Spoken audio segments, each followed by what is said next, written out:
But you are actually in the mix because right now I am, what is even going on? Right now I am recording the podcast while trying to set up. And I gotta tell followers what I'm doing. I don't even see how to do that. Tell your followers. Recording with Reggie. Is that how I do it? Have any of you ever done this live stuff before? What up, Fleetwood Williams? Let me see. Pin comment. What's going on is I'm recording a podcast with the one and only Reggie B. Live here in a second. For those of you who don't know who he is a wonderful musician, singer, producer, band leader. And hey, I see my cousin on there. I see some other folks. So basically, we're going to do a Reggie B interview real quick. It's going to also turn into a podcast from a podcast record ceremony, which I've been very inconsistent with. But Reggie's going to join us in a second, and this is kind of my first attempt to do a podcast recording with another guest live on Instagram. So if you're interested in hanging out with us for a minute, please do. Where I am, it's 9:05 p.m. And it'll probably last about a half an hour. But basically, Reggie B, if you're not familiar with him, while we wait for his presence, he's an insanely talented and skilled singer, producer, engineer, band leader, keyboard player. He makes what I would characterize, if I had to, as modern funk music. Extremely soulful. He has deep knowledge of chords and things that I really don't. And I really look up to him, and I'm so grateful that he and I have been able to be friends. And he's going to join us here in a second. So what's going on live is, for those of you watching on Instagram right now, he's going to join live here on the video. He and I are recording audio separately, and then we're going to combine the two into a podcast to distribute on my podcast Record Ceremony, which is its own Instagram account as well, at Record Ceremony. So if any of you watching here on Instagram want to follow that, please do. It's not something I've done a lot. What are you doing? I see Yogi on the Run, aka my distant cousin. I see Fleetwood Williams. Who else is watching right now? I'm seeing Dwayne, the one and only Dwayne. We're going to get our Record Ceremony podcast out soon. The homie SG, O'Shea, all my people. So I hope you all are doing wonderful tonight. There's hopefully positivity on the way for all of us in this country that is so confusing to live in. So I'm waiting for Reggie to join. Reggie B, the nature of how do I send this? Reggie B Bradley. This is funny. You know, just give me patience, y'all. I know Instagram is all about speed and stuff, but he wrote me back. He said, I'm old. I know, dog. I'm old too. Shout out to everybody watching. Yes. So then shout out to everybody watching on Instagram. For those listening to the podcast later on, it says I got a bad connection. At Miles Bonnie obviously is my Instagram. It's probably the social media I use the most. But honestly, you know, I've been around since MySpace and MP3.com, so I have a very interesting relationship with social media, and it's kind of ebb and flow, and I'm not always a super fan of using it, and other times I kind of question how I use it. So that's what's going on right now. For those listening on the podcast, as it re-airs, I'm talking more than normal, although I tend to talk quickly because for this whole Instagram thing, I know that it's unfortunately feels like the kind of thing you gotta get people's attention when they tune in, but it's whatever. It's whatever you guys gotta do. I know we all live lives out there. So Reggie's gonna join us in a minute, I think. Oh, here we go. Request. Oh, is it happening? Where's Reggie B? Reggie B. Reggie B. Hey! What's up? What's up, man? Chilling.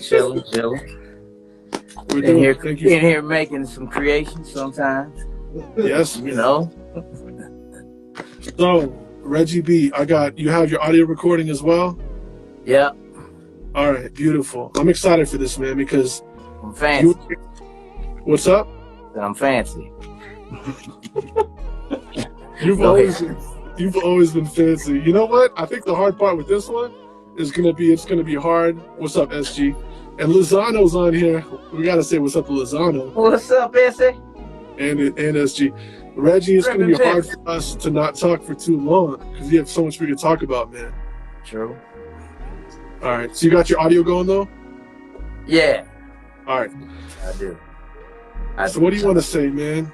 And shout out to the homie in the back. You want to introduce him too? I think we talked on the phone already, but for the viewers, This is Bobby B. This is Bobby B, baby. It's Narcotta. Narcotta, the product boy, 40 Deuce, man. AGT in the building, man. Yeah, that part. rap pioneer, you know. Yeah, man. Writer, activist, pillar of the community, I hustler. believe Yeah. you guys are you in KCK or KCMO right now? KCK, baby. No, we- Southside Argentina. We in Missouri. I'm from the AGT. But he- I'm from Argentina, baby. Yeah. I That part. understand. Yeah, I Yo, how did represent to the fullest. I got them niggas on my back. I know it. Yeah. I know it. Tatted on my I don't know arm, much- baby. I don't know much about your relationship with Reggie, but how does it feel to have him back in Kansas City?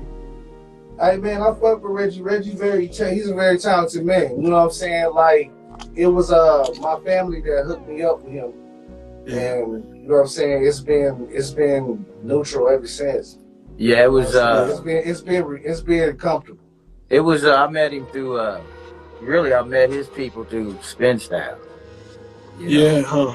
on a typical Kansas City late night. The party scene. I don't know about that. Nah, it was on some real shit. Yeah, It was on some but real I mean, yes, when we leave there, I'm gonna leave that there.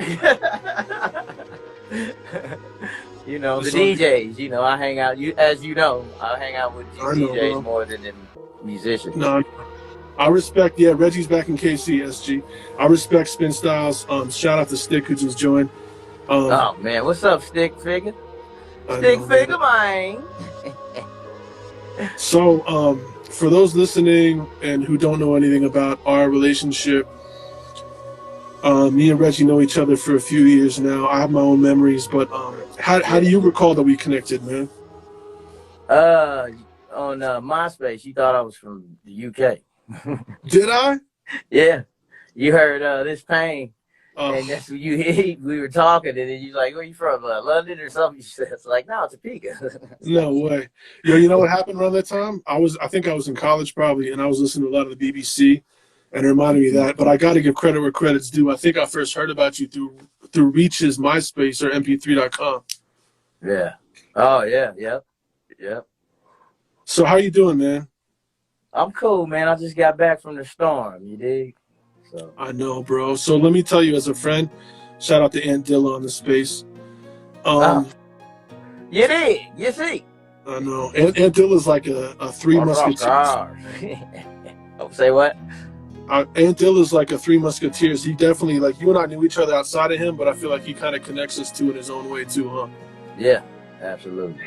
He's like he has a creative mind of a musician that doesn't play an instrument, you know. That's right. He's one of those kind of people I'm like, you should make beats. I tell a lot of people that. Nah, he needs to just stay right where he is. You know, if he got in the beat world, he'd be a different animal. You gotta be a different animal to deal with these niggas out here. I still remember Aunt Dilla's online thrift store. I thought that was very enterprising. Yeah, look, unbeknownst to him, I kind of dress like him now. No bullshit. He kind of set it off with this. He saw I had these vests. He's like, oh, you dress a little bit better than Skateboard Pete now. Uh-oh. You know me, I just Dickies in a long sleeve black shirt. Yeah. I'm good. I'll do the show. Now I'm fancy now. It's that old man shit kicks in. You know, you want to be fly all the time now. Yeah. I gotta say too, for the KCK history, my dad grew up in Rosedale. Oh yeah, you right by me. I know, man. Honestly, to hear your accent and everything, it makes me miss Kansas City a lot. Yeah, man. You should hear that music.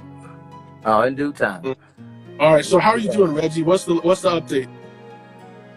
Shit, I'm just chilling now. I mean, COVID kind of shut all the jobs down that I had, so I'm just COVID do a motherfucking thing. Shit. Now I just got a lot of free time to create. Like I've been creating. COVID just influenced you to go hard. He want to do the straight up. Hold on. That shit influenced you to go hard for real. For real. It made it easy. But check it out. Let me tell the man my story. So listen now. But I got a lot of time to create. Even throughout that crazy shit, I was making some masterful shit. For real. So, I'm going to play some of it for you. It's probably going to sound like shit on here. All right. You know, honestly, dude, we could talk for like 8 hours. So let me just try to create some content. For real. Let me say real quick. You and I, we connected when you were in Topeka, and I was still in Kansas City or Lawrence. You eventually moved to Kansas City. Well, you came down. You came down and... I did come down. I came down to your house. Yeah. You were drinking. I took a great photo of you we used for an album cover. Yeah. You were drinking a pink thing, and you were, in my words, you were, I mean, not in my words, but you know what I'm saying, you were on one in some way. Only you have context for that. But I could tell you were really sizing me up, which I really respect also. I was, too. Yeah, hey, man. Yeah, I was. I mean, but it's a Topeka thing. I respect it. Yeah. And my dad grew up in a very different section of Topeka, but Topeka nonetheless. And then we did a lot of beautiful things in Kansas City. Fast forward, I wanted to bring you to Europe. Yeah. You didn't have a passport at the time, so it didn't happen. But we did a lot of other things. And then I moved, and then eventually you moved back to Topeka once in a while. Was that what happened next? Yep. And then eventually to Las Vegas more recently? No, I came back to Kansas City. All right. I moved to Vegas from Kansas City. But I've been to Kansas City, I don't know, since 2017. Yeah. And now you're back in Kansas City, which sounds like a good thing. Yeah, it was. Who knew? I know, huh? So, yeah, you know, fuck Kansas City. I'm out. I can't wait to get back to Kansas City. Yo, honestly, the more I'm out here, too, I'm in New Mexico right now, and it has its own culture, absolutely, super strong culture, but it doesn't have that kind of, that type of soulful, musically diverse, kind of crazy energy that I really miss. I gotta. Oh, now you got chill, man. New Mexico. Go ahead. No, I'm in New Mexico. It's random. I know that's a whole other story. Yeah. But just real quick for the people that have been following you on Facebook, Reggie, where you have been active in the last couple of months, and they people that care about you, what do you have to share with those people nowadays, just who care about you and want to know where you're at? Oh shit, that was just bad doctors, bad meds, bad situation, bad marriage, nasty divorce, you know, and and that's it. And I had to go through it, you know what I mean, on my own. So the lessons is really learned when you're alone. So it took a lot of therapy to get to this point. That's great. Because it was just a dark time, and I was only online like that because nobody in the family was communicating. So I didn't give a fuck what nobody saw. I was talking to them, and then they in turn was like, you know. But, I hear you.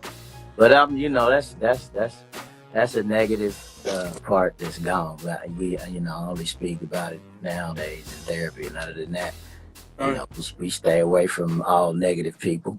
And I respect that. Motherfucking things, you know. I got to get back to me. I was not that negative. I had a gangster side, but that's not necessarily negative. Sometimes that's useful out here in these COVID streets, honey. Absolutely. When do you not have? Would you agree or not? Well, you understand. All right. But anyway. All right. So, but other than that, I got the pleasure of going to. Throughout that time, I had went to Make Believe with Dom in like 2018, and we had such a good time. And you know, he works just exactly like me, real fast and funky, and just, you know, we'd knock out 3, I go to sleep, he finished that one, I never heard it till we got home, and we'd be on another one. It was just like probably 13, 14, 15 joints in like 4 days. You know, Make Believe looks as good as goddamn Capital. Yeah, you got to slow down because there's a lot of information there. You're talking about Anders. I'm acting like you know exactly what I'm saying. Oh yeah, Make Believe. Rico and no, it's a industry private studio in Omaha, Nebraska. That's right. I remember you talking about that.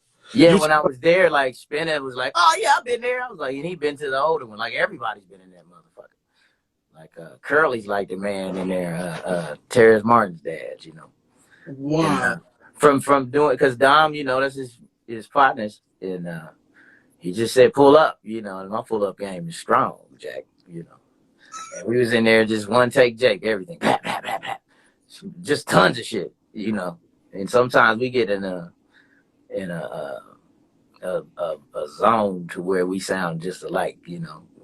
You and Dominique Sanders for the viewers. Yeah, Dominique no home Sanders. Where you live, Dom? California. I'll never forget. I was hanging out when I was in my period. Were you sorry? Were you saying? No, I can hear you. I was gonna say when I was in my period coming back to visit Kansas City, I was at Eddie's house, and Dom was there. And once every 2 visits in a row, they would have a little jam session, and I would come by. And honestly, sometimes we played, and sometimes we wouldn't. And either way, it wasn't very good. But it was good to talk to each other. And Dom was telling me, he was like, "Watch, I'm gonna connect with Robert Glasper and Terrence Martin." I was like, "Damn, bro, that sounds great." You know what I mean? And so it's pretty wild to see him, lo and behold, do that in like 2 years' time. Mm-hmm. He did. I knew he was gonna do it. He kept pulling up. You know, cats call. He pay his own way, and then all of a sudden now he getting paid. You know. Yeah. You know, he reminded me of myself so much. You know, I'm in and out of LA all the time, still to this day. You know, and so that's good to see another brother here that's kind of similar to me. You know, when I'm home, I don't go to the shows often unless it's a really close friend and some shit. I ain't performing at everybody's shit. You already know me. Yeah. If it ain't my thing, I ain't gonna deal with all that little petty. Yeah. No shit. I had to tell it one time. You know, I quit coming up to me like that and asking for shit because I'm not a local nigga. Man, let's talk about that. You know what I'm saying? How far do I have to go in the world for you to understand that I'm worldwide? You're like, what the fuck? Yeah. But that's just, you know, how home is, so I just don't go nowhere. Yeah. Or my prices is what it would be in LA, and then they automatically walk away. It's just like repellent of the collabs. Me and Bromo we have a cartoon character coming called the collabs. It's like demons go, let's collab. Yo, Bromo lives in Denver now, closer to me out here, I think now. I heard. Yeah, man. You know, I want to meet him up there. That's your organic spiritual advisor. You didn't know he was until 10 years later. Like, did this nigga just make me forget what? He is, man. That dude's. Watch how he corrects my words in the good way. Watch it. I said diet. He said live it. That's what I was about to say. I said right on, brother. I saw that comment. I appreciated that. I thought about that even today before I called you to talk about doing this. Yo, so it sounds like moving forward with the positive energy. Where are you at now? What are you envisioning for yourself? Because I feel like when I look back on our last, like, let's say 7 years or so, 8 years since I left Kansas City, I feel like you've been involved in various different types of projects, and you have various initiatives, and you have so many different things going on all the time because you're such a creative individual and so many skills and whatnot. Where are you at right now, and what do you want to do in the next couple months, you know? Well, the plan before COVID, it's COVID. Who cares if he gets mad? I went to, this is a lot in a short amount of time. I had linked up with Daru. Yeah. And he sent me these tracks of his band, whatever the fuck the name of it is, with Marcus Machado and right. Doug Wimbush, or whatever his name is. If I mess up your name, sorry, because it was very nice, brothers. So I did, I don't know, maybe 2-3 songs like in a night, you know, and sent them back, and it was like, that's the single, you know. And then they sent it back with what is that brother from Dallas, man? Plays the keys, man. I never can forget Junie or something. No, I don't want to fuck up his name. But so anyway, they wanted to debut the shit in New York, and so I flew out there, and we played the Blue Note. And then, like, the night of, Haru's calling me like, yo, you know Corey Henry? I was like, yeah, that's bad motherfucker. Well, he gone before us. Like, no. So anyway, we rocked that shit and with their crew, and it was dope as fuck. And then I went and saw Spinner that night. Yeah. He had a gig that started at like 4 in the morning or some weird shit. Right. Because he said it in the car. He's like, you see me get down in other places. like, New York, not what he say, LA, St. Louis, but you never see me get down in Brooklyn, baby. Yo, it was like church, man. Uh-huh. Man, I told him, because I used to always think Jock could get him, but I was like, Jock. You were impressed. Hey, finish the God. No, dog. He's got some on Apple, right? Yeah, he texted me the other day. I didn't know, I've been out the loop, but he said he got this show on Apple Music. He said he gonna, be showing a little love. But what I was getting at, while we was there, I got to see Thingamajig. He was stunting. And he had a lot going on at the time, and he's the remix king, Right. Yeah, I mean, collaborations, right? Yeah, he needed some help, so we made a deal, and I would just be spinner, baby. Except I can't do his drums, and then he mixed everything. That was great. Yeah, no doubt. He loves to mix, and I hate mixing now.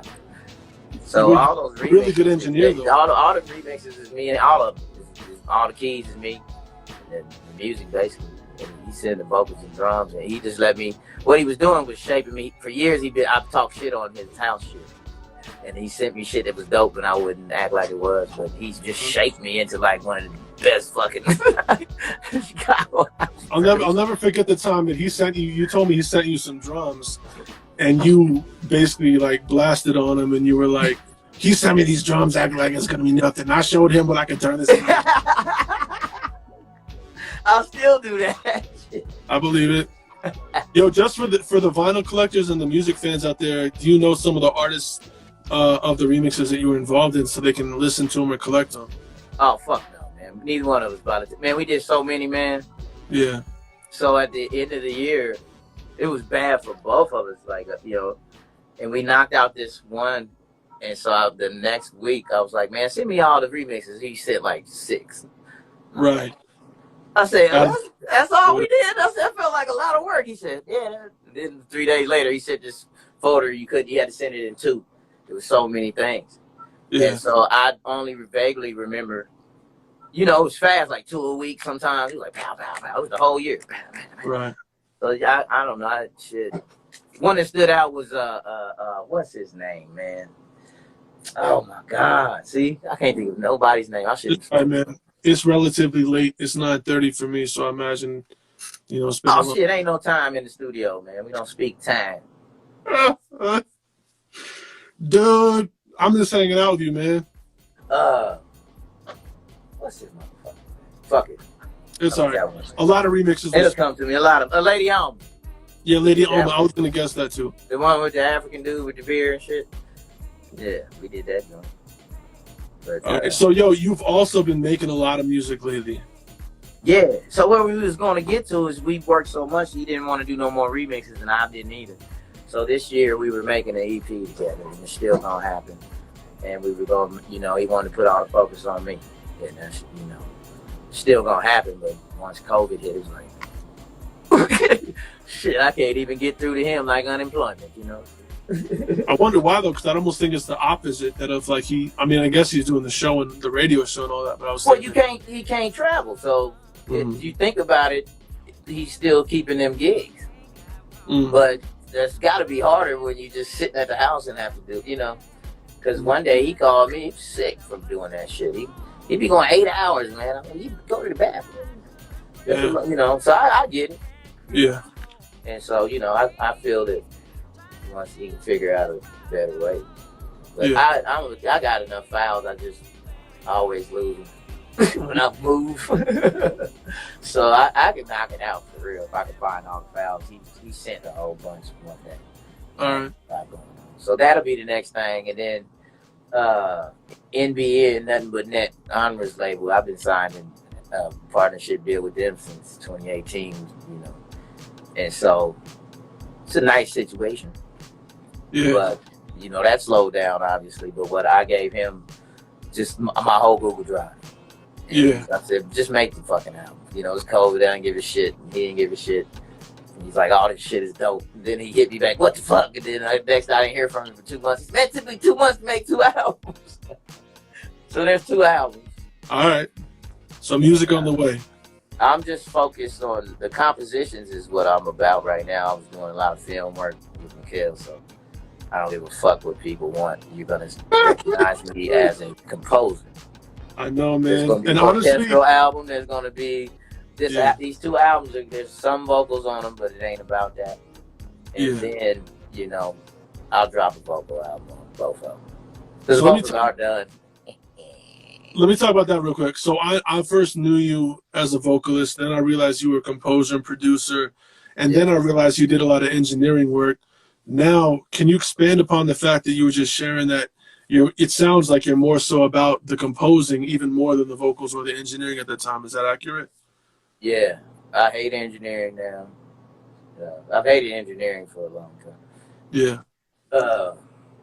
Yeah, because I get into my own bag and like mixing my shit if it's something that turns into a passion type of song, and then I mix it to death and all that. But if I'm not a perfectionist at all. I got too many ideas, so I just and I know how to mix anyway. So what I think is rough sounds good enough to go on the album. I don't give a fuck.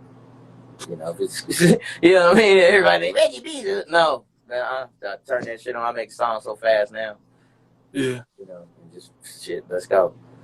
So it's gonna be, an interesting year. And then, go ahead. Well, I was just gonna say real quick. I know that before we talked about doing this today, you talked about how you want to play some music, and just for the folks watching on Instagram, the way we decided to do this is I'm also recording this for a podcast that I started but don't do too consistently called the Record Ceremony. So you can look on your podcast app or at Record Ceremony on Instagram and follow that. And we're going to have the audio from this later on.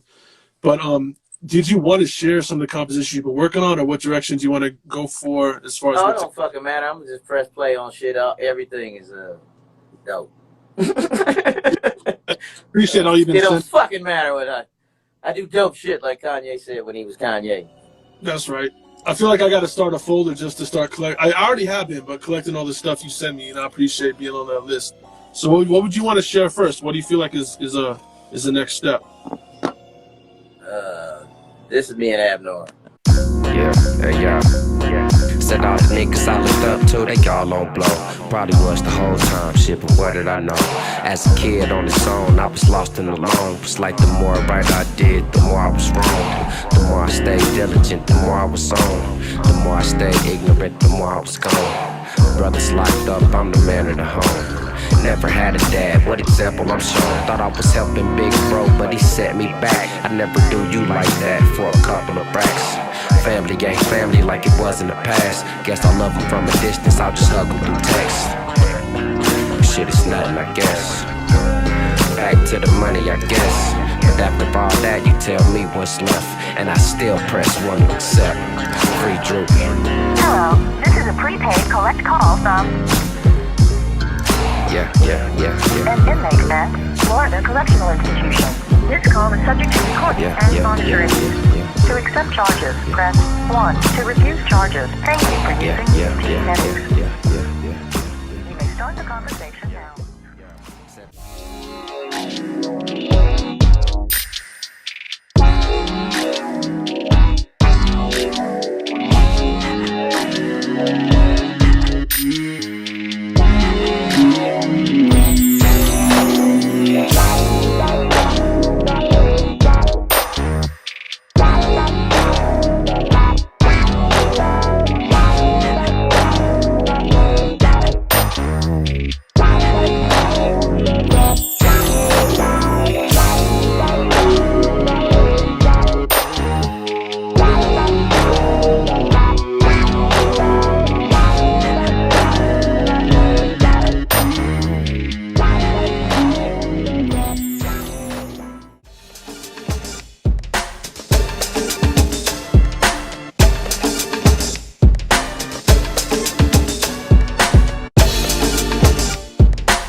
fun. Brainchild joined. What up, Brainchild? What's up, baby? Oh, we just did something last night. Was it last night? Yes. Matter of fact, I'm sending him something so he could just critique it. Listen, he sends it back with Prince drums on it. Talking about don't be mad.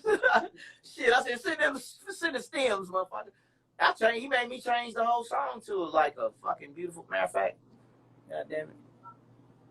Listen to this shit. All right.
I wasn't gonna have no drums on it because I had it just the guitars.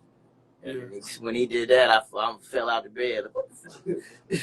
Shit. Oh, okay. Because I remember hearing those drums earlier today, and I didn't realize you didn't make them. Nah, he be doing most of that. Well, ain't nobody heard it, but we done a couple. I got all kind of Prince songs he done reverse engineered. He all don't think he's modest motherfucker. That dude great. Yo, let me ask you a question I haven't asked you before, because you're connected to so many artists, right? Yeah. Are there any artists that that are still alive that someday you'd like to connect with that you might not have the opportunity to yet? Stevie Wonder.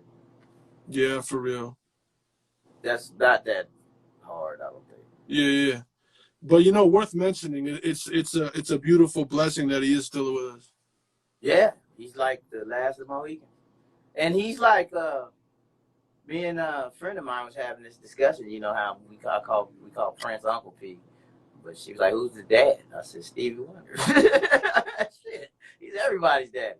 I don't think anybody's better than Stevie Wonder. No, I agree with that. And over time, I mean, this is stating the obvious, but obviously Spinner's got that connect. So if there's any way that makes sense, see, I wasn't even gonna go there. See, I know. Don't stunt for me, baby. Go. I'm not placing any expectations. I just No, man, I don't think if Spinner's putting his back behind the Reggie B project, everybody gonna hear it. No, I hope so. Shit, everybody sitting down their ass right now. They ain't got no choices. Let me ask you a question about the country, man, because you lived in different cities, different areas. Mainly, I'd say on the Midwest and the West Coast, right? How do you? But you've been on the East Coast too. How do you feel in different areas of the country? Does that change what you're inspired by, or how you feel about your music, or anything like that? I'm just curious. Yeah, I would say the best place I was at before I went to Vegas. I moved to Lincoln for a little while. You was already there when you went there. Yeah, I was. Yep. You was paying attention. Yep. I was gone. I left the end of May. And then I got invited to Make Believe. They didn't call me. Yeah. Well, he had invited me, and then I was just kind of working kids and all that. But I was free, and so he said, "Come on, there ain't nobody in here all week, shit." So I flew my daughter up. Wow. I never got to take the kids when I do cool shit, so she Yeah. didn't realize where she was at for the first day. It was kind of funny. That's cool. It hit us. Oh shit! You see here who they're mastering back there? But yeah. But yeah, man, I knocked out some shit in there that's just like big. One song is just like, it sounds like Stevie Wonder and Prince and Zappa had a baby. Yeah. And I'm gonna play it right now, because I can. All right. Who's gonna stop me? You don't want to hear it? All right, hold on. You know I wear glasses now, man, so look at that squint. I can't see you or the glasses. It's an old nigga squint. Hey, Happy New Year. Yeah, Happy New Year, man. Happy New Year. You too, man. Good to both of you.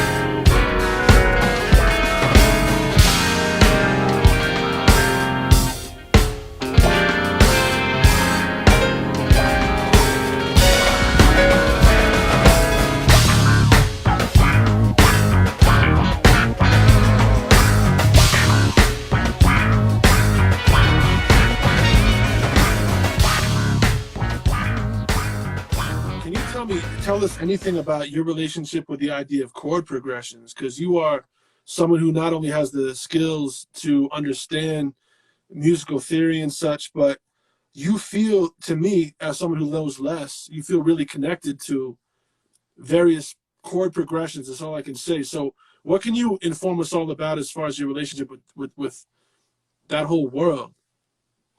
I don't know, man. It's like breathing. It's natural. You know, I was around cats that played like I play. You know, my dad, like, I was like 4. He always had all the pimps and players and all that comes with being a musician. You know, especially in that day. I think it was like 79, 80. And they leave all their shit at the house, just like my house. You've been in my house and the whole band leave their shit. It was just like that. And I came downstairs. My dad I'll just hear him upstairs, so I'd take the toys and shit. Make my own set, me and Sherelle. She'd be dancing, I'm playing exactly what he's playing. You know, but they was ignoring it, like he just playing around. So I went down there one day before he got off, and I sat in the chair, the stool, and slid all the way down, boom. So my feet hit the hi-hat, and I was playing just like him. And he came, I was 4, and he came home, shit, who's that down there? So he comes down, and he was calm, like, so he's taught me how to read drums, like 4, like, just like that. So I was playing like at Sherelle school and shit. You leveled up to a bigger dream to see yourself. It was crazy. So then like listen to it, motherfucker. Lord, listen to it. But shit, I forgot where I was going with that. I just had a memory like, whoa. But yeah, that's how it started. And then so after that, I would play all the black notes on the piano. I'd record my drums on one deck, and then had the other deck going, recording while that's playing, and I played the piano on it, and it was all black notes. They were pretty, you know. And then I, you know, started listening to the songs. My mom be playing like Cool in the Gang and shit, and then I just started playing it. You know, anything on the radio, I'll just be down there playing it. And so she was like, oh, so you just play everything on the radio, huh? Instead of going, that's cool, she said, you want me to church with me Saturday, you gonna play for the choir? I learned this gospel song, you know, it's just like that fast. She seen how fast, and you know, then I was just playing in the choir all of a sudden. And then on the weekends, I was playing at the club. Yeah. Yeah, well, it's nowhere near the age to be in the club. Right. Yeah. What is it? With the chords, though, after the church, yeah, that's where I learned how to fucking play. Yeah. So in the club, yeah. All those cats play like I play. Yeah. Like, for real. You know, my dad's one of his best friends, Tommy Jones. And that's who I looked at. I was making up my own shit that was similar, and he would teach me theory, like this fast. And he goes, I play this. You know, look at it. You know, so shit. And that just came natural. I could read the chord symbols and shit, but I hear it different than what it is. I know where it's at, but I don't care. Give a fuck. Yeah.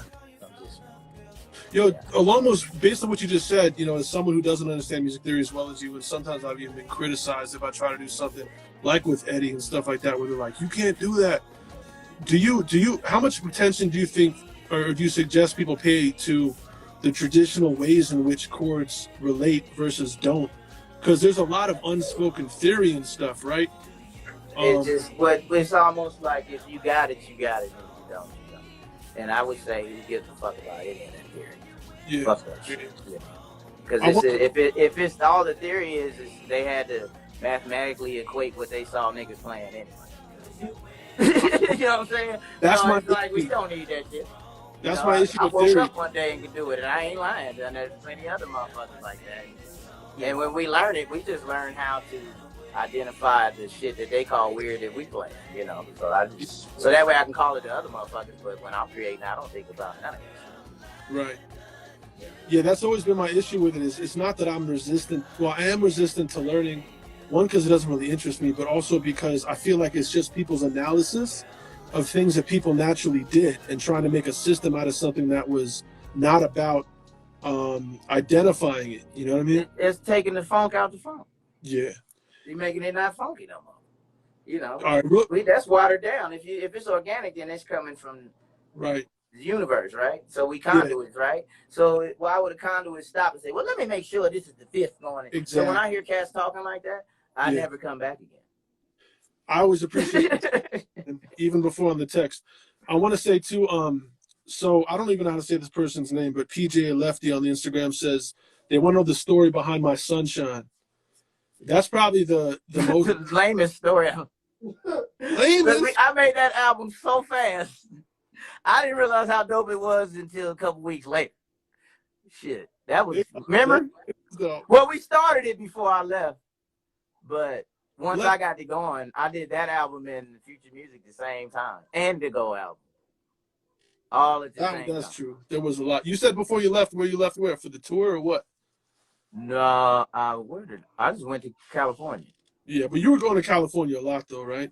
Yeah, so nobody really knew if I lived there. Yeah, no, you were always there. I'd be lying. Where you live at now? I'm like, Kansas City. You visited? I'm like, yeah. I wouldn't know until I saw kind of like Dom. in a parking lot near a restaurant in LA, and they'd be like, "Oh damn, this dude's back in San Diego."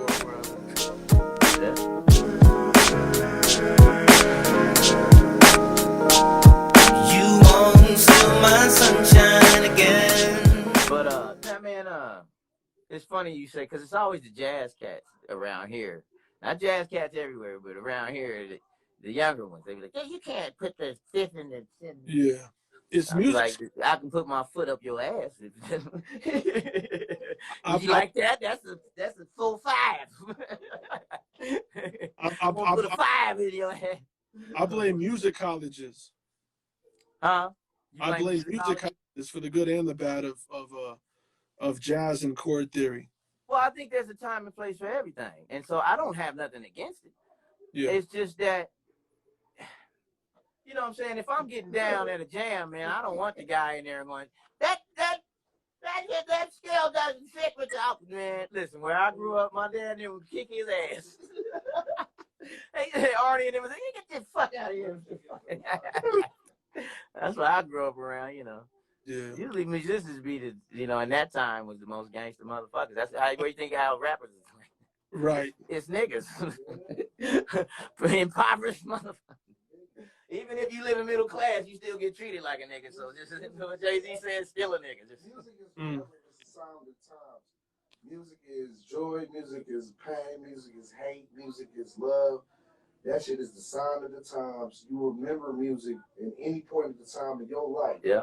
That shit is memorable, more than movies. More than movies. Yeah. Because you have to have the soundtrack to the movies or the score. Spiritual. And then you know what? You never see music. Unless you close your eyes. We ain't I talking love about videos. You just feel it. It's like a spirit or the wind. That's why it connects like that. That's what Jock always That's said. why when lower vibrational people do it, you have funner. It's more fun because you have to think, and that's the time and place for that. Don't think I don't listen to that bullshit. When I'm at the club, I want to hear no goddamn bullshit. I'm trying to perk on something. Goddamn. You can't be woke tip all the time. You got to take a couple nap tips. I can't stand it when I listen on the radio. When I'm in the strip club, that motherfucker pop. When I see that ass and titties, I'm like, ooh. Megan got a hot one. Soon we leave, turn that bullshit off. It's emotion. Yeah, there's times when people don't think on balance. Some people woke hate non-woke shit. I love non-woke shit. I don't like non-woke shit. I do at this right club. No. You just said it. Megan Thee Stallion at the strip club. But then you still work because you see it like that. Yeah, because it don't. Listen, I'm not worshiping. Hell no. But look, when I'm tipsy, when I went through shit, everybody got COVID PTSD. True. So when that body yaddy yaddy come on, and I'm at the strip club, I'm like, shit. Let's get it. Let's get it. Oh, no, baby. Let's get it, no baby. Hey, we sang that for a whole night. No, baby. Why is Reggie Bradley singing that? Reggie B's just sold out. That's how you boss up. That's how you do up. That's how you get stronger. You know what I'm saying? I don't give a fuck what's going on. We feed off the lower vibration. All right. Okay, we gotta get back. Stay strong. All right. This shit can't fuck with you, me, him, none of us. That's the COVID lesson. Yeah. All right. Anyway, back to the interview. Come on. Well, whatever. You know what I mean? We've done 48 minutes, man. I know he got club jams, but they ain't gonna play it at Aura. Brainchild always battles whatever I say. He has a comeback. I know. So He's you know what? He's the one dude I don't win. He used to battle me with this Prince shit for years. I'll be like, that's how I kind of got to know him. I was like, challenge. Wrong move. I know.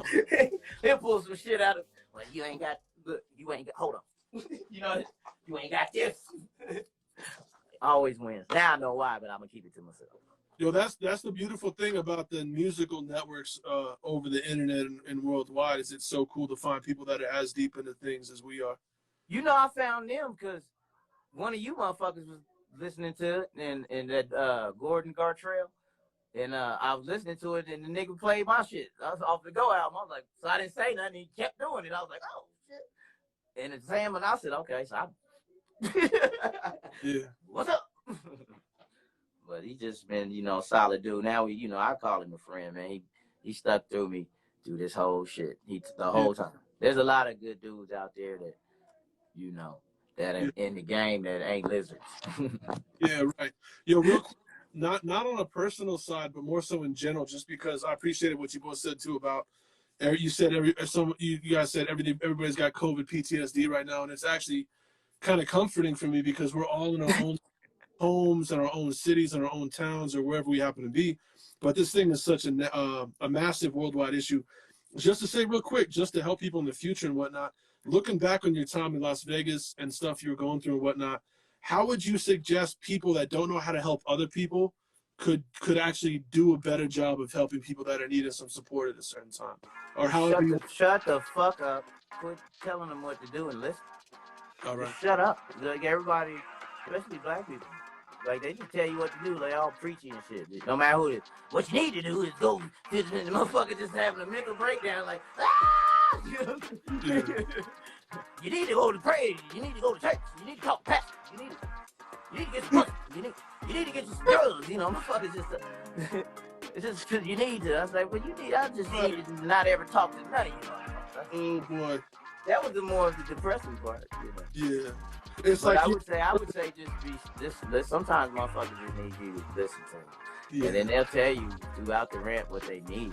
Don't give them what you think they need. That's what you think. It ain't about you. And people are just, especially in this country, are naturally selfish. They are. They know everything. That's why info's out. Listen to it now. Everybody knows everything. Yeah. Yo, real quick, since you brought it up, man, I definitely felt from afar because I wasn't there at the time the impact of info heading out. Is there anything you want to say about that dude for people that didn't know Info Gates? I hear you. You don't want to go there. Shout out to Info Gates. All I got to say is last time I saw him, which I'm really glad I got to, I was on 39th, and he actually got to meet my son, who's now like a little over 1.5, and I wish I got a picture, but hold on, I'll walk you out now. Hold on, I'm listening. At least I did that much. I'll just say for those, oh, you got the phone with you? Yeah. All right. Yeah, man. Well, all I gotta say, bro, is that I love you. I care about you this whole time, and I'm super glad to see how you're doing, and I'm super glad to hear all the new music you're making. You're the world, and I always appreciate whatever you want to share. You know what I mean? No doubt. And then I didn't realize you had this. You've had this podcast for a minute, right? Not really, bro. We used to have them back in the day, and then I stopped, and then I've been doing the most random, shitty podcast. Basically, this is gonna be for like 7. It's been just kind of. I'm listening. So I'm glad to get something of quality again for the folks. Oh yeah, I got excited, man. After you sent them clips, and I watched that whole thing. And, we didn't really know each other. You think we knew each other for 10 years? What do you mean? It was the Miles Bonnie show, the interview. Yeah. Oh, we did the interview. We didn't know each other. Well, what you're talking about is we did, but not. Yeah, we did, but you know what I mean. Yo, so what you're talking about though, for context, tell me if I'm wrong, is that you said you were working on a documentary or something like that. So then I had just gotten back into my Vimeo account in order to start off the record ceremony account and other ones, and I sent you all the clips I had. And that's what you're talking about. We used to do. I used to interview a show in my house in Kansas City a while ago. Oh yeah. So you're working on a documentary eventually, because that'd be great. I'd love to watch it. No, I'm like on it now. Like I just had to get acclimated. Like look around. Like we built this. One of my estes built this bathroom, so I just had to wait to get things together. We still kind of getting this bathroom together, and then she just did this floor herself. Who are you talking about? My friend Erica. All right, cool. Yeah, she did this, and then so now I got my shit set up in here, and I kind of got my shit set up in there. Yeah, man. And that's my dog spot, but he's in jail right now. So this is just the creative space, and then when I shut these curtains down, that's the boom boom room. But we can't talk about that. Just kids watching. You don't want to know why they call me Reggie B. Ask your mama. Yo, last thing you told me too was no, don't ask your mama. Don't ask your mom. You said you're gonna get the band back together, right? Oh yeah, man. We ain't never split up because that band was, as you know, that's family shit. Everybody in that band would die for each other. Like them some fucking dudes you don't want to mess with, man. Even on their instrument, I laugh at people that when we first started playing, they come to hear some smooth shit. We all got on baggy braid shirts and shit. Like that thing that Reggie B did. I see this is some P-Funk rock shit. Yeah. Like exactly. Yes. Right. Well, Shout out to thought this was. Yo, what so what I mean, here's the thing, right? We're at like 55 minutes. For the people that may be less familiar with both of us, or mainly you because you're the guest, what is it? How can people connect with you? How do you want them to connect with you? How do you want them to stay in touch with what you're up to? What do you want to say to the folks out there? Don't leave me the fuck alone. Just all of you motherfuckers. I can't stand none of you motherfuckers. This planet is Jesus. I mean, shit. Buy it if you buy it. If you don't, I'll still listen to it in my car. That's right. Yo, I gotta say, the video. Hey man, my shit's everywhere. Fucking. It is. Reggie Apple B. Music, Google Play, shit. I'm old. Whatever, Amazon, whatever shit you can buy, shit. I'm there. Yo, I gotta say, we've had a lot of moments together, hanging out and doing things, but I'm super glad that in our influence state, late night above that club where I quit, we that video of you singing with Jock, and I think that was a magical night. And I'm super we got you not only recorded on the audio but the video, because that was like a meeting of the soulful minds, and something I'll always cherish. Yeah, man, I was saying some shit, like some heavy shit, like a shaman or something, We were saving souls that night, You are. So we pulled that album down, but we're gonna try to re-release it with some additional stuff, and then people can hear it again. Oh yeah, I found some a whole folder of just so much Jock Max, just so much, and then man, there's shit we did that I kind of seeped out, but man, there's so much Jock in this one folder, man. There's a fusion jazz song with me and Jock. What do you want to do with that? Because I think it's a good time. Whatever I want, Jock. You see how I Shout out to Holly. You remember Holly? We used to hang outside of Zarbo. Holly? Yeah. Oh shit! What's up?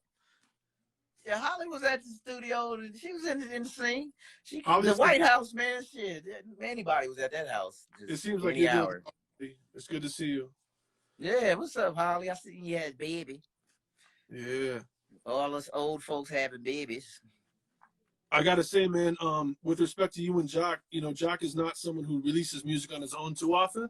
No. So I'm really hoping that this is the year that I can help support some degree of release of beats from him. And of course, I would love to see more stuff with you guys together. If there's you better off resurrecting Michael Jackson and Prince.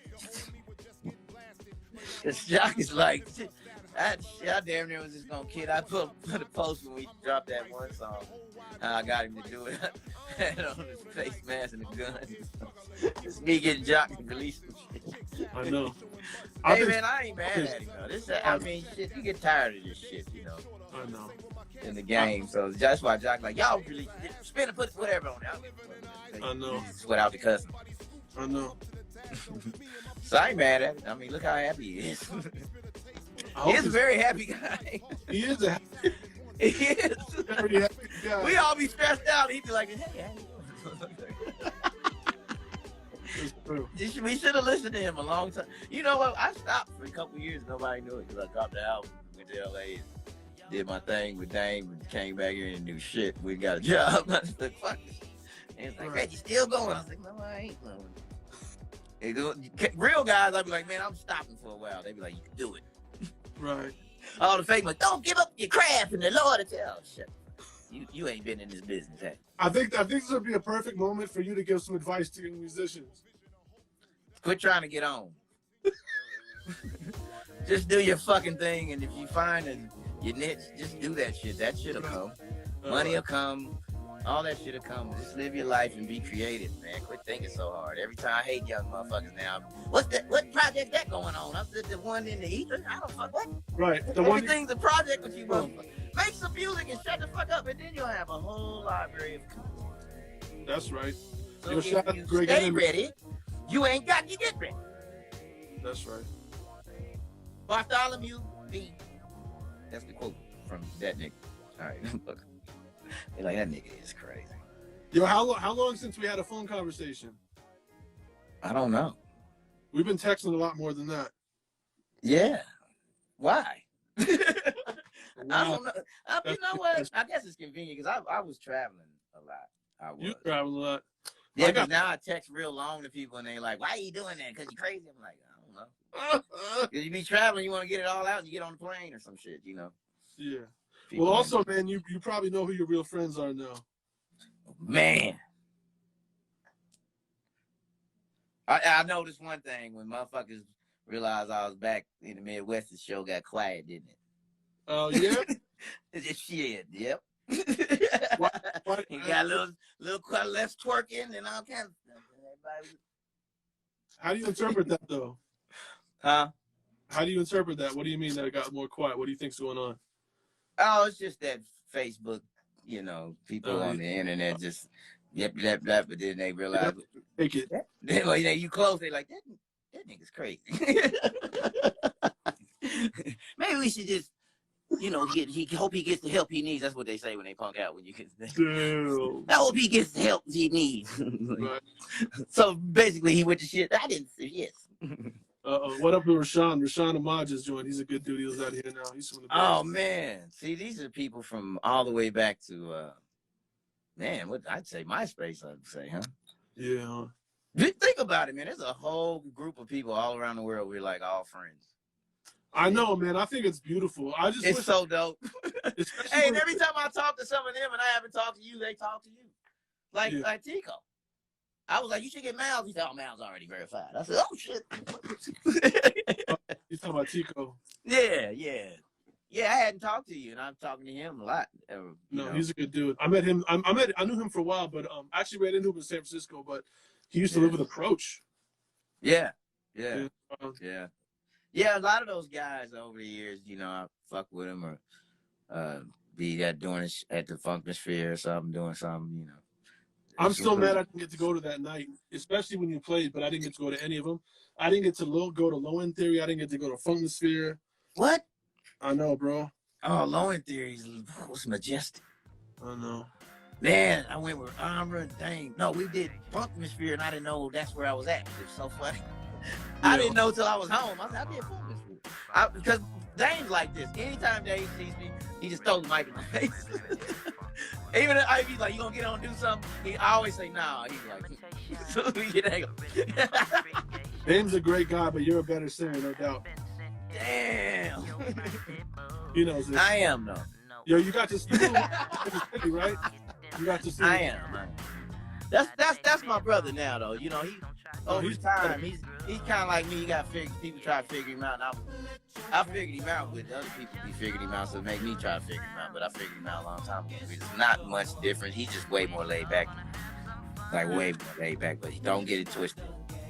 Dane was just shit. Like, Dane will cuss your ass out when ain't nobody around. He's finished how we done, you know. That's what, but over time, that dude's so solid with me, man. I'll call him a brother. No, like, he's incredible. Some shit out the blue for me. I won't hear from him forever. And then anytime he has something for me, it's big. Yeah, because he was like, well, he said, what you doing? I said, I'm trying to get this job at Bond. He said, no, you're not ready to go to Asia. Like, huh? So, you know. Yeah. And I keep telling him that my wife never saw me dance like I saw him when he did them tracks in Kansas City. Oh. That was gone. Yeah. You know what though? I want to leave it on this partly. Remember when we did that show as Opal Explosion or whatever? The Gangsta Miles Bonnie? You remember more than I do. Hey, I know everybody. Hey, but see, I guess I was an enabler because I wasn't saying it was bad though. I was like, this motherfucker. Like, and it worked. I don't know how. If I'd have said the shit you were saying, they threw me out there. But you had the crowd like you cussed them out and then brought them to you out of, I don't know, some weird type of spiritual fear. Like, I guess we better like it. Like, hey, you know what? Years later, I don't know if you noticed that little reunion thing that Yubi did the same thing, kind of. What do you do? Oh, what the fuck? Y'all did the same thing. Y'all don't make no noise. What the fuck? That was what the fuck? Y'all just gonna stand around? I love when motherfuckers do that. Yo, honestly, that last show we did was fun and it was dope and it was cool because there's so many different artists. But I wish we could have just like had dinner first and hung out. Right. We didn't. Yeah, it was like so fast. It was super fast. And your wife, man, murders you on the. God, she be murdering you. I know, dog. Basically, she and I are working on an album, and I'm just excited to become a producer again and not have to. I'm just gonna support her because she's really ill. Man, look how fun that's gonna be. That's y'all like Dudley Perkins in Georgia. You know what's so crazy? I just said that, and Ryan Heinlein from Project H just joined, and that's gonna be our intro song. It's something from his album. Oh, I was just hey, you know he's in The Solution, right? I didn't know that, but I'm glad that dude. What? You know what, Ryan? I got a concert I didn't know my dad had, and it's crisp. Everything is clear, and we was talking about me and Hev. I mean, it was so good. Hev don't get mad, but Hev had tears in his eyes. It was that. Look, we rehearsed so much, we didn't. What are you talking about though? Huh? Which concert? That you it's at the record bar. I didn't never seen it before. I found it just during COVID. And we were talking about how nobody noticed Ryan was at every gig. Like, this is all the brothers, they just, no one, all the musicians be there, but no one ever just said he was part of. Be like, this nigga's been at the house every week on Thursdays, like, till 5 in the morning. Like, Ryan was clearly in The Solution. Maybe he wasn't in some of the pictures, but some of the other guys weren't. But Ryan was at every, you hear him on I got all those gigs, man. And the gig he's not there, the brother that passed away, rest in peace, played the trumpet. But Ryan, because that's Heavy's favorite instrument. So Heavy basically like, well, he's in the band. Like, yo, get up. Who passed away? Oh man, don't make me mess up this brother's name. You don't have to say it. Well, you said a horn flute? Yeah, man. He started gigging with us, man. He was friends with Heavy and Dave and Glenn and all them. Yo, did Heavy ever get his guitar back? Nah. That's too bad, but it was an interesting situation. Man, if it would have been sooner, I'd have got that shit. You know, that was a random text thing. Shout out to SG again, man. I'm Yeah, glad SG's that dude, man. you heard about SG, my speakers, one of them, the sub don't work. get him a discount. Huh? Get him a discount. You heard what happened to Ryan though? Yeah, Brian. He got stabbed or shot or something like that. Brian Harlan? Yeah, bro. Bullshit. What happened, Ryan? Put it in the Brian, chat. you got Brian. Hope we gonna have to talk off of this. You know the solutions. They're gonna come after someone. No, man, I was super glad the dude. He's one of the nicest guys. He said Right. shot. Yeah, he just wrote shot. What? I'm glad you're good, man. I love you, bro. We gonna talk, brother. What? Crazy. It's crazy. See, why is it always I know. Nice dudes. always? That should have been me. All the shit I done did. Nah, bro. Jesus Christ. I done had fuck. That's crazy. Yeah. We'll talk about it. You know. Yeah. All right, man. Well, I let's know get- that's right, man. Hey, you can't drown a shark, man. You ever tried to drown a shark? well, I'm just glad. I'm glad to talk to you again, Reggie, man. I'm glad you're back in Kansas City and making music, and super excited to hear whatever comes next because you know I'm a fan first. Yeah, man, I'm good. I'm healthy. You know, I got a good diet. I finally follow the comedic shit for real. As far as the diet, y'all was already. Yeah. Fuck. Yo, on that real quick, can you share based on your experience or whatnot? You don't have to get into details, but what is it that ended up that you are a fan of, let's say, with respect to health, nutrition, and all that? What's working? I just realized you can't just be enlightened and all that without, you know, making your body as healthy as your mind. And then, you know, you kind of really are what you eat. And then, you know, my body, like if you start to become enlightened, your body start rejecting shit anyway. Mm-hmm. It was doing that before COVID, Mm-hmm. you know, and then during that time, you know, people, unbeknownst to people, I was like sober, kind of. I just drink wine and shit during that. I couldn't drink my Henny, nothing. I'd throw up, anything. During that whole time. So people was like, somebody was saying I was on these drugs. I've done plenty of drugs in my day. I'm a musician. But no, I was like, I smoked the right weed and everything. I was just having mental issues and I was on the complete wrong meds. That doctor I had was fucking murdering me. And from stress when I got here, I was little and almost dead. Like a couple weeks I'd have been dead. No bullshit. I didn't know it. I was just stressed out. And like, Yo, let me ask you a personal question on my side, man. Not, you know, I think this is kind of the opposite of selfish, but it could be considered selfish. What could I have done better, bro? nothing. All right. You did fine. You know, your sister reached out. Those kind of people reach out the realest way, and she didn't tell me what to do. Yeah, she actually texted me, man. She was just there, you know, and I saw it. Some people I didn't respond, but they don't know that it touched me and calmed me down. You know, loyal people. You see who's loyal. They don't give a fuck about what somebody said, or they see you acting like you never acted. They don't just hang on to how you acting. They're like, he don't act like that. So, Right. and those, you can see clearly who was doing that. And you didn't say you should do, you just was there. Yeah. And you still are. And I've talked to you throughout the whole summer. Yeah. Off and on. And you hit me just checking. There's a lot of people that were doing that. And more so now, you know, I think some people didn't know what the fuck, but now that they see me, they like, oh, okay, you know. Yeah. And they just showing up and being supportive. I didn't, you know, you out there by yourself. I didn't have support. You know, sometimes your family's not your family. It's Right. you know, you can meet your family throughout life later. Yo, real quick, I'm running out of ideas and stuff, but Kansas City, right? Yeah. So when we were there, for better or worse, wait up, real quick. No, that's not true. I was gonna ask if the night that we recorded the thing with Jock upstairs at the club was the night that I quit, but it wasn't because obviously I was moving my shit out. No. All right, so my question is this. You and I were both in Kansas City. I was there a little bit before you, but you were in the region.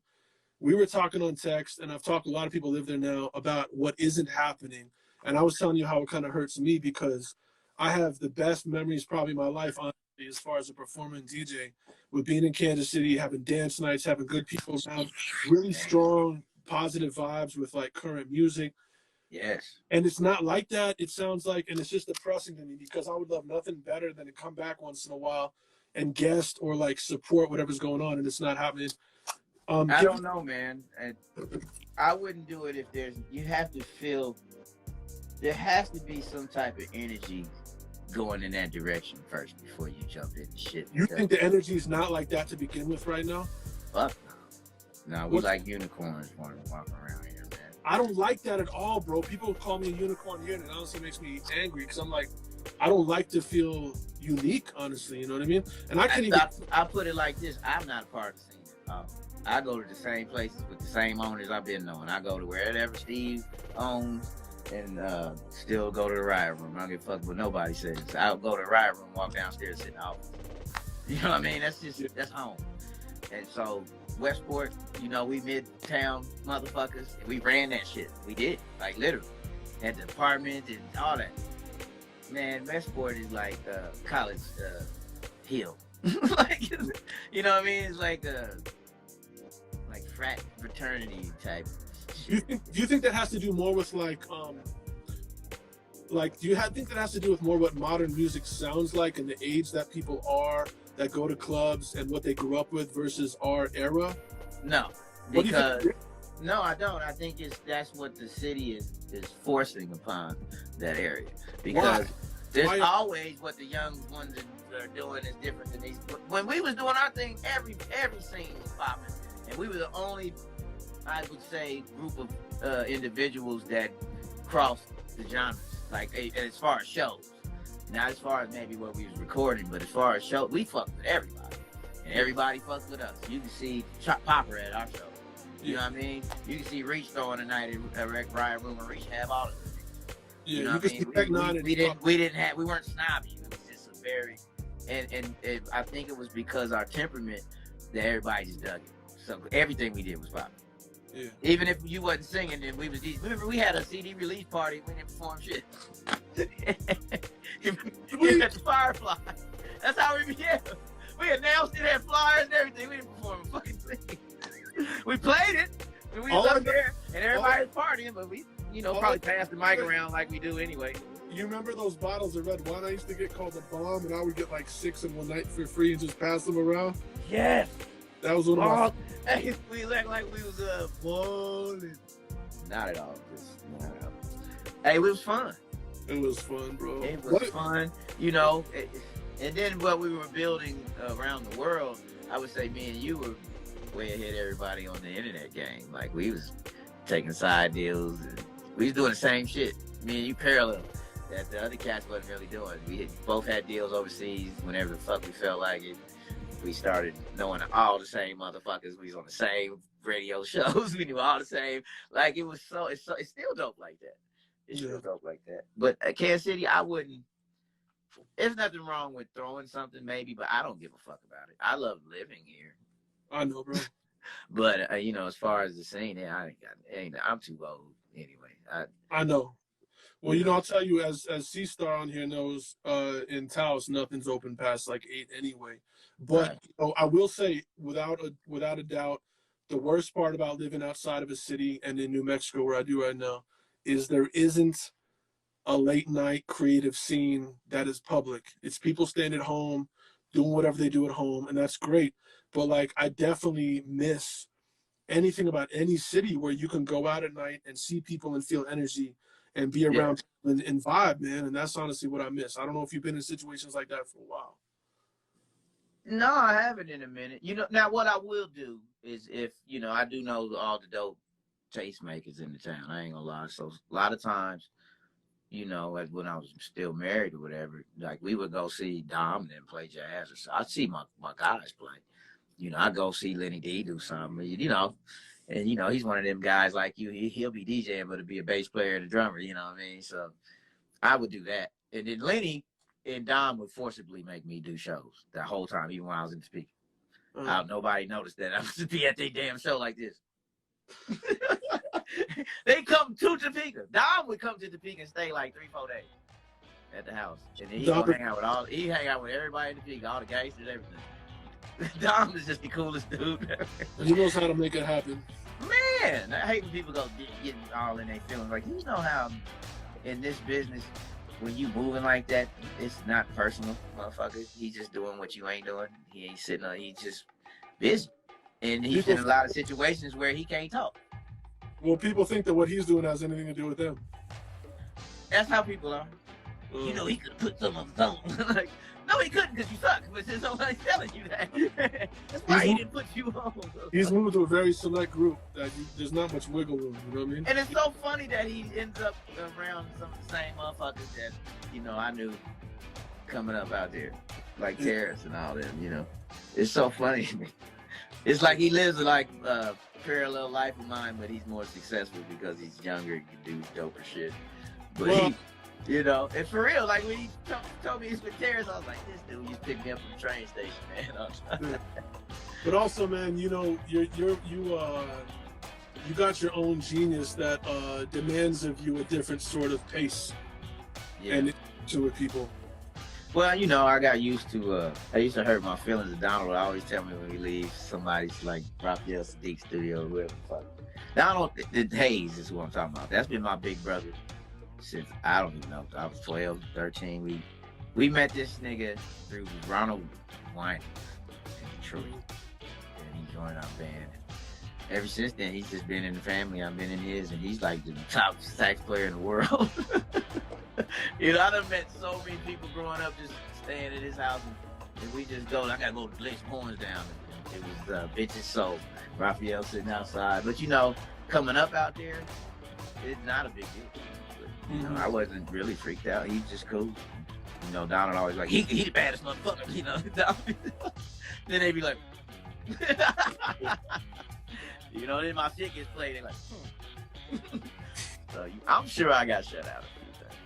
I've got stolen from a lot too, but now I'm older. I'm just like confident for real. Just can't.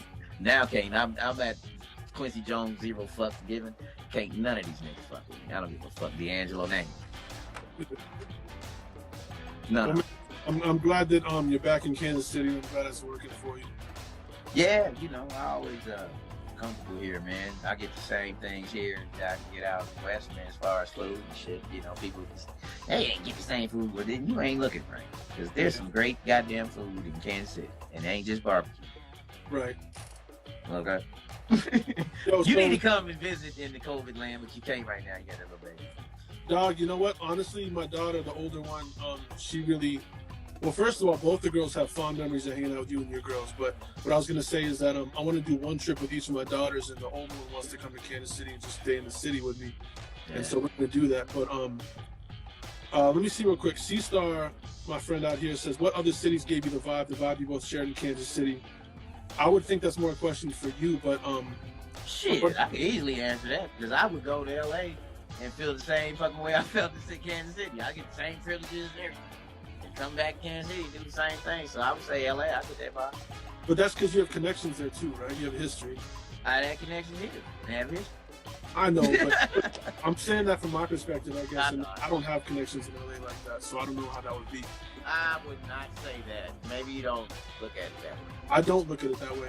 Yo, let me tell you something I haven't told anybody yet, and I don't know if I can, but I'm excited. It's because it's a me thing.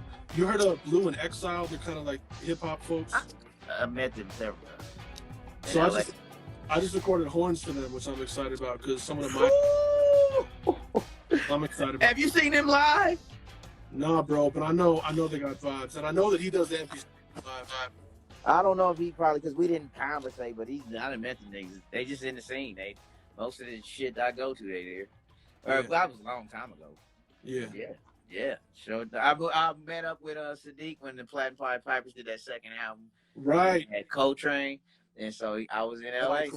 And I said, Donald, dude, this hating ass.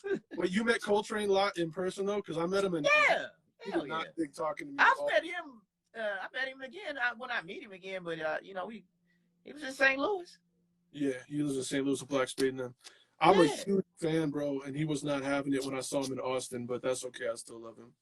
Yo, yeah, another. You know, he was. I think they was putting him on really at the time. I mean, he was out to us, but I think they kind of So he was, just Who's chilling, who's putting him on though? I think it was with the Platinum Pied Piper. Oh, He was all over that yeah, second album. they did another That's project. when I met him in L.A. And I Yo, didn't know he lived in St. Louis, but he hangs out with Tef Poe's brother, Black Spade. I love Black Spade. They were at the show we did in St. Louis. Oh, dude, that show and the You didn't see them? No, I saw him, man. I had vibes from that show because I probably messed that up. I didn't ask for enough money. Oh no, everybody was cool. I know, but I fucked up and I recognize it. And that promoter was But weird. see, we both agreed on that too, because we're nice guys too, so we wasn't trying to be. I know, but you remember? We should have said no, motherfucker. We want. Dude, I mean, I don't want to bring it up because it was rough. It was a low point. But you remember that promoter come up in that apartment and how he treated everybody and how he reacted? Yeah, that was sad. That was nasty. Nasty. All right. Well, I don't want to dive in. Hey, you met the solution that night. Oh, bro. Man, listen. I learned a lot. That was that imprinted on me. Well, that whole time was a learning experience, and I didn't know what you didn't know until I found out because you were so good at what you did, So the whole thing ended up being a great learning experience, actually, and we did a lot of shit right. Yeah, we had momentum. I think momentum's like one of the most important things, honestly. Yeah. That's what I'm trying to. That's what I am not trying. That's what I am building back up for myself right now. Because when I moved out here, I pretty much killed the momentum. I didn't realize how much I killed the momentum, but I killed the momentum since 2013. And so now my focus is like, I got to get my own energy and momentum back up so I can have something to represent. And even granted, like the music scene is different. There's way more artists out that are more like me than there used to be. Yeah. But I'm trying to shift it. You know what I mean? Like when I think about it, like these dudes, well, first of all, dude, Yusef Days, I think is drummer. You heard that dude yet? I think I have, man. It's so many. Name though. He didn't. He was in a group. They have an album called Black Focus. It was Yusef Lateef or something like that. Anyway, he did an album with Tom. The lack of wine glasses, we broke all of them. So go ahead. I believe it, bro. Anyway, all I'm saying is I'm trying to come up with new stuff, and that's also I'm supporting my wife because she's better singer, and I can just get production shit. You know that Reggie knows. Reggie is an insane singer. He saw me try, and I tried for a while, and I'm still trying. But like I don't. Miles, stop it. He always says this bullshit. Miles, you're fine, man. If you was whack, trust me, I'd have told you a long time ago. I can't do it. I'd have said, "Quit! You just trying to do black people shit." I know. But you're just soulful, man. That's why I don't like. Everybody should tell you I like Church, just like I like Bilal better than D'Angelo. Because he's just so much rawer. I love him.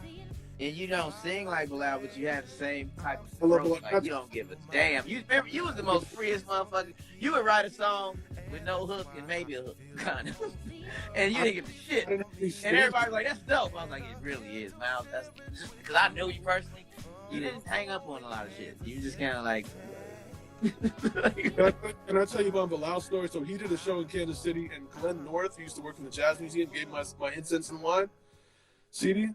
Yeah. And then next thing I know, not next thing I know, but a couple months later, I was in New York with my dad, visiting my dad, and we went to La Poison Rouge, this club, and he was playing, and I was sitting in the lobby with my dad, and Bilal walks in through the lobby, and he looks at me, and he recognized me, and I was just like, oh shit, thanks.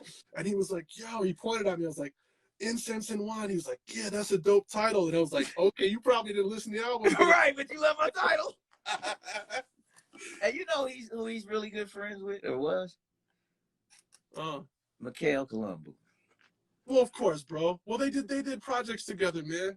But even after that, he would stay at his house, and I mean, we'd be in LA, and that Rick James would show up, and he's like, man, he said, you crazy like Bilal, man. I was like, huh? He's like, he might be worse than you. But Kale seems like one of those super rare, like he just stands out to me as a creative to me. Like a what? Like just as a creative person who makes amazing stuff, he just stands out to me. I don't know if it's because I don't know much about the world that he's involved in.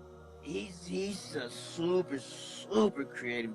We went so far when we did that CeeLo shit that we had to find a language to come up with our own way of communicating so we could completely understand what each other needed.